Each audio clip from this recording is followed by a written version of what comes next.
São tão importantes para o orgulho de um país como o esporte. Mas o que a gente pode esperar, Celso, do futebol brasileiro quando o presidente de um clube, como o Corinthians, diz que é amigo de gangsters? E mais, André Sanches consegue, com a ajuda do aliado Ricardo Teixeira, a construção de um estádio que ninguém sabe direito como é que vai ser pago. Os repórteres Rodrigo Viana e Gilberto Nascimento ouviram depoimentos, cruzaram informações e agora nos mostram por que há tantas suspeitas em torno de André Sanches. Num clube cheio de craques, com a segunda maior torcida do Brasil e uma das mais apaixonadas do mundo,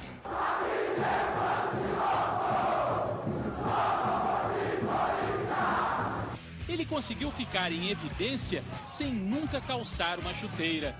Longe do gramado, na tribuna de honra, o presidente do Corinthians, André Sanches, não esconde o que deseja, sobretudo, o que faz no futebol. Sou amigo do Ricardo Teixeira mesmo, sou amigo da Globo mesmo, apesar de ser gangster, sou amigo de não sei de quem, eu não tenho problema não. Agora, eu vejo meu clube.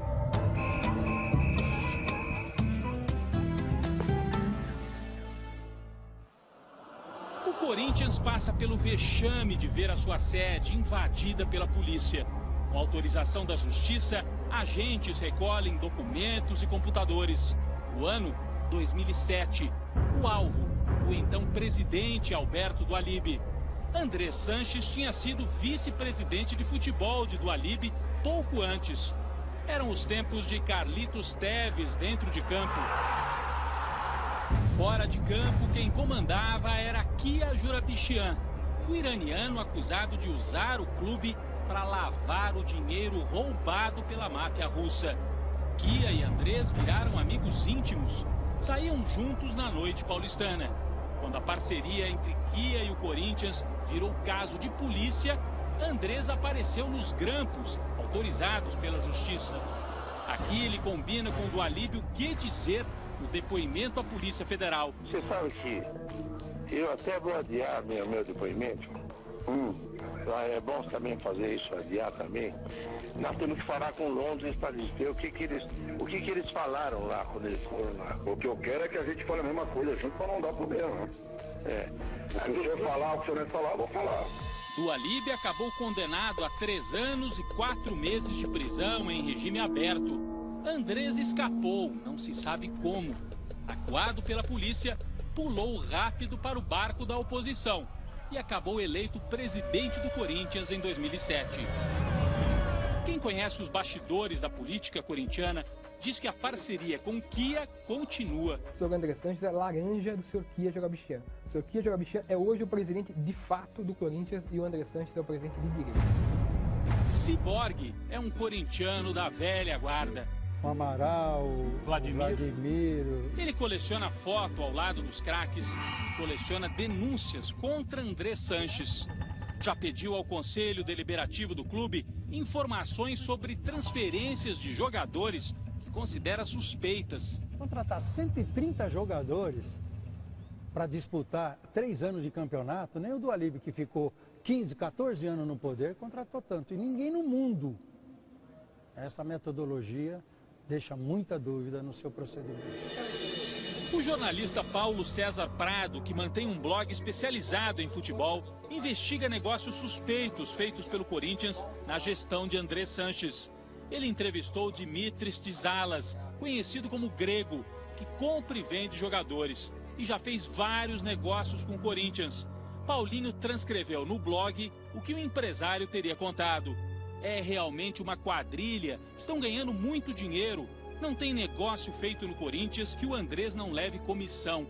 Não é à toa que o chamam de taxinha. Ele tem cópia dessas transações, ele me mostrou, eu vi cópia dos comprovantes de transferência, dos TEDs. O empresário também teria dito ao blogueiro que na compra de Souza, um atacante que marcou época pelos gols que não conseguia fazer, o Corinthians pagou 700 mil euros para um intermediário, Carlos Leite, que, segundo ele, redistribuía o dinheiro. Um dos beneficiários seria Wagner Martins Ramos. Wagner foi sócio de Andrés na Sol Embalagens Plásticas, como aparece nos documentos da Junta Comercial de São Paulo. Hoje a empresa está em nome de um primo de Andrés, José Sanches Oller. José, Wagner e Andrés têm uma vida empresarial movimentada. Os três, além de outros parentes de Andrés, estão ou já estiveram ligados a 43 empresas. Elas mudam frequentemente de nome e endereço. Algumas existem apenas assim, no letreiro. Nosso produtor pergunta por uma das empresas. A recepcionista diz que não há ninguém no momento que possa responder por ela naquele endereço. Outro exemplo, um escritório de advocacia em Alphaville, na Grande São Paulo, é a sede no papel de pelo menos 3 empresas, de Andrés, do primo e do amigo Wagner. Mas a recepcionista diz que ali é apenas um endereço para a correspondência. Ela não fica linda? Quando começou a frequentar o Corinthians, Andrés Sanches era um homem pobre. A família vivia do dinheiro de uma banca de verduras no Ceasa de Campinas. Depois abriu uma fábrica de embalagens. Hoje a simplicidade é coisa do passado. Andrés gosta de dizer que é um homem bem-sucedido, mas ciborgue estranha. Como é que milionário não tem nada no nome dele? Ele não tem nenhuma propriedade no nome dele. É assustador, mas é verdade. E nunca tive nada. Foi com Andrés que o Corinthians afundou na 2ª divisão em 2007. Com Andrés, o time voltou à 1ª no ano seguinte. Com Andrés também, o Corinthians deu as boas-vindas a Ronaldo. Ganhou a Copa do Brasil e 2 campeonatos paulistas. Mas a sonhada Taça Libertadores não veio. Andrés, que tinha prometido parar de fumar com o título, não abandonou o vício.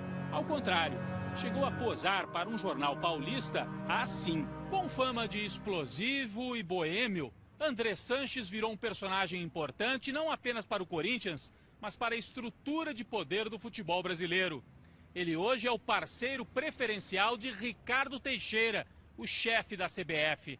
Não foi por acaso que o presidente do time mais popular de São Paulo votou de acordo com os interesses de Ricardo Teixeira e da TV Globo na eleição para o Clube dos 13. Um dos candidatos era Fábio Koff. Prometia uma negociação dura pelos direitos de transmissão do Campeonato Brasileiro. Ricardo Teixeira, aliado da Globo, lançou outro nome, Kleber Leite, com um cabo eleitoral de peso, Andrés Sanches. Kleber perdeu, mas Andrés foi premiado pela lealdade. Virou chefe da delegação brasileira na Copa da África do Sul. Em 2011, devolveu a gentileza, rompeu com o Clube dos 13 e anunciou que negociaria diretamente com a Globo os direitos do Brasileirão. Em maio, no encontro com dirigentes, nem fez cerimônia. Sou amigo do Ricardo Teixeira mesmo, sou amigo da Globo mesmo, apesar de ser gangster, sou amigo de não sei de quem, eu não tenho problema não. Agora, eu vejo meu clube. A declaração pegou mal com os parceiros que foram tão generosos com o Corinthians, a ponto de oferecer ao clube a chance de realizar um velho sonho. Até 2 anos atrás, ninguém tinha dúvidas. Esse aqui seria o Estádio Paulista na Copa do Mundo de 2014. O São Paulo, dono do Morumbi, fez um primeiro projeto e, depois de receber várias instruções da FIFA, preparou um segundo desenho que previa até a cobertura do estádio. O custo total da reforma, 256 milhões de reais. O anúncio de que o Morumbi seria a sede da Copa virou foto na parede. Além de Lula, o próprio Andrés Sanches estava em campo no dia em que o estádio do São Paulo recebeu a chancela oficial. Isso foi em 2009. No ano seguinte, tudo mudou. O motivo? O São Paulo apoiou Fábio Koff para o Clube dos 13, irritando Ricardo Teixeira.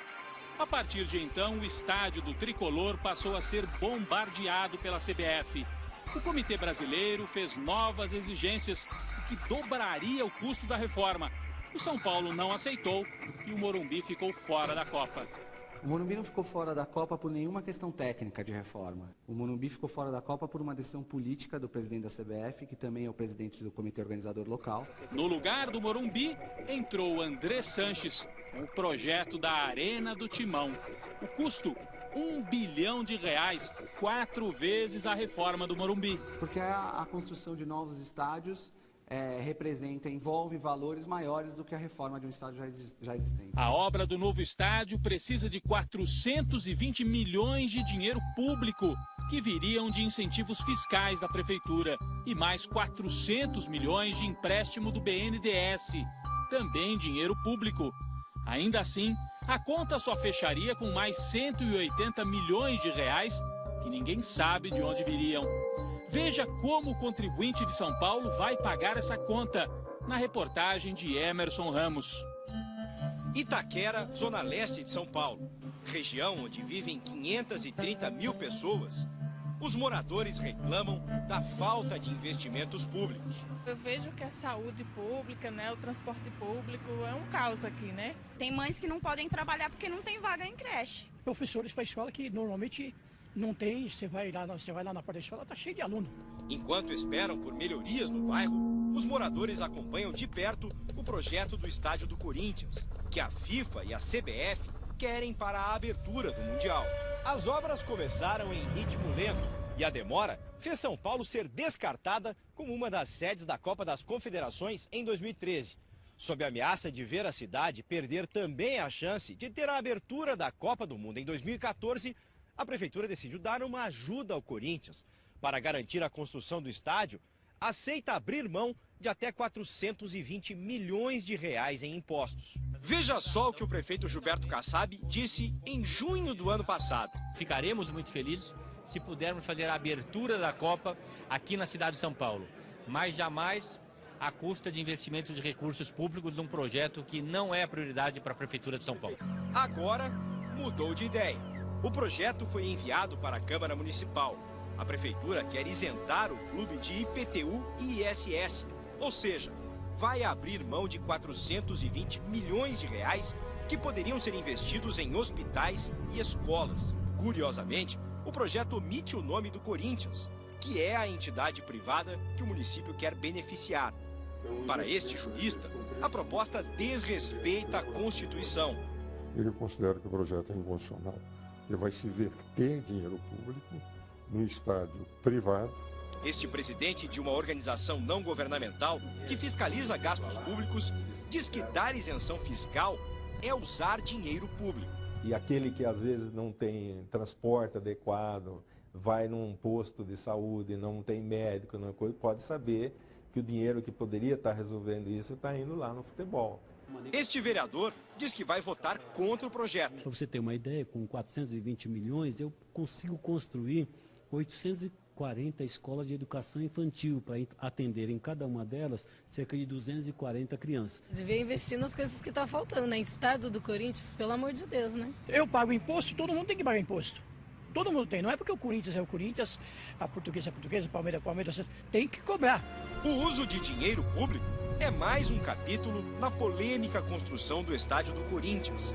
Até a empreiteira já desconfiou da viabilidade da obra, como mostra Rodrigo Viana. A ata de uma reunião no Corinthians explica como a construtora Odebrecht foi convencida a bancar parte da obra. Segundo o diretor de marketing do clube, Luiz Paulo Rosenberg, a empresa concluiu que poderia lucrar com as obras no entorno do estádio. Tá bom, eu vou fazer esse estádio no talo, mas vou fazer viaduto, vou fazer não sei o quê. Quando virar estádio da Copa, tem mais dinheiro. O mesmo diretor usou uma comparação infeliz para convencer os conselheiros de que o estádio seria lucrativo. Tem uma taxa de retorno de cocaína e de prostituição. Nada mais tem uma taxa de retorno de 40%, disse Rosenberg. Polêmicas à parte, o presidente do Corinthians, André Sanches, entrega o cargo no fim desse ano e se considera um vitorioso. O presidente do Corinthians acredita claramente que, ao apoiar incondicionalmente a CBF, vai agregar vantagens que ele diz que são em favor do clube. O tempo vai dizer quem vai se beneficiar dessas vantagens, se o Corinthians mesmo ou se as pessoas envolvidas com isso. Se o estádio ficar mesmo pronto, quem vai pagar as dívidas? A nova direção do Corinthians? O homem que se diz amigo de gangsters ameaça a história de um dos maiores e mais queridos clubes do mundo.